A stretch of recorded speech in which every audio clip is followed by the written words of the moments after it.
another little pattern I really like. This Yodsanklai showed me this when I went to Fairtex and trained. Fighters, welcome back to another episode of Heatrick Muay Thai Performance. And he goes, shuffle back. So I use the terminology shuffle when I don't change stance. So it's literally stretch and catch up with so whichever direction I'm going in, that foot goes first, and a stretch and catch up. Or a step where I walk back and I change stances. I'm literally changing which stance I've got. So the way I look at this, a shuffle is half the distance of a step in terms of distance traveled. So if someone is shuffling in on me, I can take a little shuffle back and that just cancels out what they did. If they come in with a really big movement, I can literally take a walk and step back and make a big range to get out the way. So that's something to consider. But I just want to go back to now to the shuffle terminology. So it's like shuffle, shuffle, and I'm just going back with the same rear foot staying there. What Yodsanklai was doing is he would, as someone was coming forwards at him, he would shuffle back once and they keep coming, shuffle back again, they keep coming. He shuffles back again. And then as that foot looks like he goes back, he actually bounces off of it and comes in, bang, with a big old round kick. 1, 2, bounce and kick. And that third shuffle back and I want you to think about the headspace of the opponent you've got here. So you're squaring off against me. You shuffle in towards me. I shuffle back. You shuffle in towards me. I shuffle back. You're going, I'm aggressive. I'm coming forward. He's running away. He's running away. And if I just go shuffle back, and then I go shuffle back again, you're going, right, I'm coming for you. And all of a sudden, I don't shuffle back. I go, boom, and come in and meet you with a kick. It can be a knee. It can be a punch. It can be whatever you want. But that sort of like shuffle, and then almost plyometric little spring off the rear foot to power up into whatever you're hitting them back with. So that's one, and that still can be straight back, that one. But another one I've got is shuffle back, and then instead of attacking, when you plyometrically spring off your rear foot, angle off and rotate round them. So you pivot round them. So it's particularly useful if you're starting, you kind of have that spider sense, don't you, when you're in the ring, that I'm going towards the ropes or the corner here, I'm going to run out of room.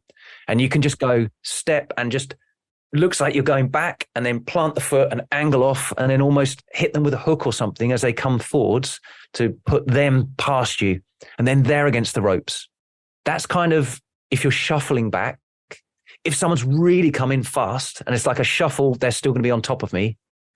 What I'll do is I'll step back and I can do exactly the same thing as that. So if I'm orthodox and I've got my left foot at the front, I then step, I'm changing feet. My right foot's now at the front. My left foot goes to the back. Before it hits the floor now, I spring and I push off on the opposite angle.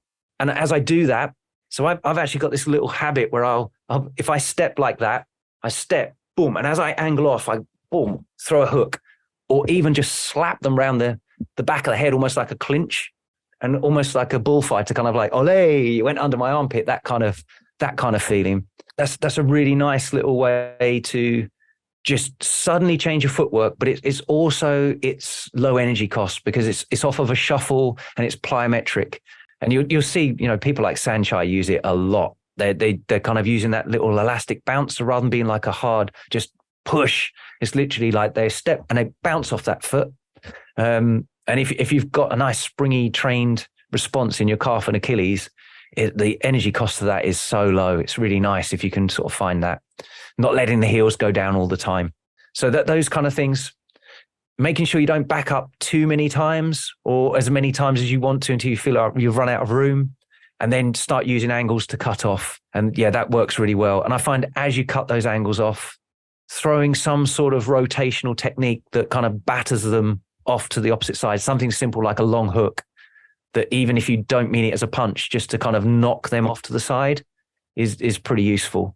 But yeah, otherwise it's stepping back straight in a linear way and using straight kicks like a teep or something like that. Something I do. So rather than you could be, for example, shuffling back with that same rear foot, lead leg teep, or one I really like when someone comes in is I have my guard up because they're perhaps coming in heavy punches, and I'll be taking some punches on my guard, and I've actually used a step.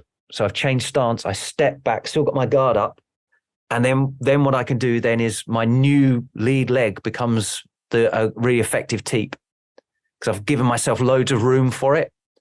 And again, when you've got someone who's aggressively punching, they kind of go into a bit of a bloodlust, kind of like, oh, and he's backing up, and they're hitting my guard. They're not even catching me. And because I've backed up, they kind of run straight onto it. And you can just think, right, I keep my hands up. So it's almost like I put a motorcycle crash helmet on, swing away, I'm stepping back. And now, bam, I'll kick you with my legs while keeping my hands up at the same time. And quite often when you've got someone outstretched for punches, you get a really good body shot, because, they're not thinking about that.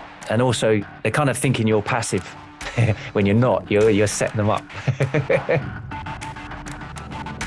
Thanks for listening. If you found this valuable, please like, subscribe, and share with someone else it could help too. Please give the podcast a review or comment below. We'd love to hear from you. As always, you can visit Heatrick.com for more Muay Thai performance podcasts, videos, articles, and guides. Catch you next time.